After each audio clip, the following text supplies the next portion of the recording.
Good day, everyone. My name is Kebirat. Here is a presentation on Charitable Trust from Group 10. Let's make a quick dive into Charitable Trust. Hearing the word charity, people assumed that they are merely kind acts. However, if they are not kind acts, what are they? These are not just kind acts. They are legally recognized structures that have been built to benefit the public in specific ways. And it should be known that no, not all good deeds count in law. A charitable trust must have met strict criteria to qualify. So, let's break it down. A charitable trust is a type of express trust. That means it was intentionally created. But for it to be valid, the purpose must fall under 4 categories. The definition of charitable trust was initially limited to the status of Uses Act 1601. That is, a trust that is made for the relief of the poor, the aged, and impotent.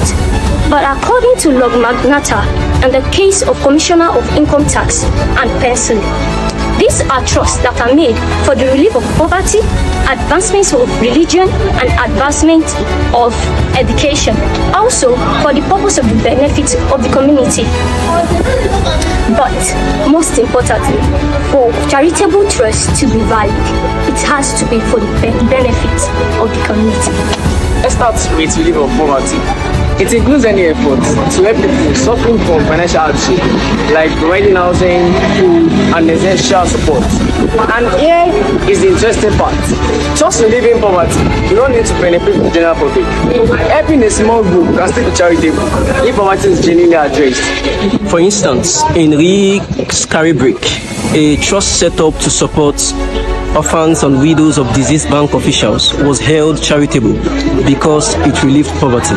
Conversely, in the case of Guion, a trust to provide trousers, free trousers to boys in a specific area was held not charitable because it didn't have the requirements that the boys were to be poor, and so the poverty element was missing. Advancement of education. Advancing education is another key head of charitable trust, and this is not just limited to classroom learning. We have training, organizing researches, and then enlightenment of the general public about knowledgeable facts. However, pushing political agendas will not be classified as a charitable trust. And this kind of agendas include changing the law and then government policies. And the sole reason is that a charitable trust is judged by the courts based on public benefit and not on political merit. Yes, so in British School of Egyptian Archaeology, a trust that funded excavations, exhibitions, and training in ancient Egyptian studies was held charitable as it advanced education. Also, we can also see it in the Shakespeare Memorial Trust, where it was seen that a trust created to support performance of Shakespeare's works and to promote acting was also held as charitable as it advanced education. Also, however, in cases like Bowman versus Secular Society and McGovern versus Attorney General, trusts that dealt with political objectives like changing of laws or government policies were not considered charitable, even though well-intentioned. In Obabomi Pedro, a trust established for the saving of masses for dead people was held to be charitable. However, in Ioda versus Ajiken, a bequest of a private room in a family house as a mosque was held not to be charitable as it lacked public benefits. The trust served only the family and not the broader community. Advancement of religion. Advancement of religion is also a recognized purpose. This includes promoting religious beliefs or practice, regardless of the faith, as long as public morality isn't undermined. But here's the key. Private worship or restricted religious activity doesn't qualify trust. The trust must serve or influence the wider public, not just a closed group. An example is IRC versus Macmillan, where a trust aimed at providing sports facilities in schools was held to be charitable under the public benefits head as it contributed to physical education. Lastly, we have purposes that are beneficial to the community like healthcare, environmental protection,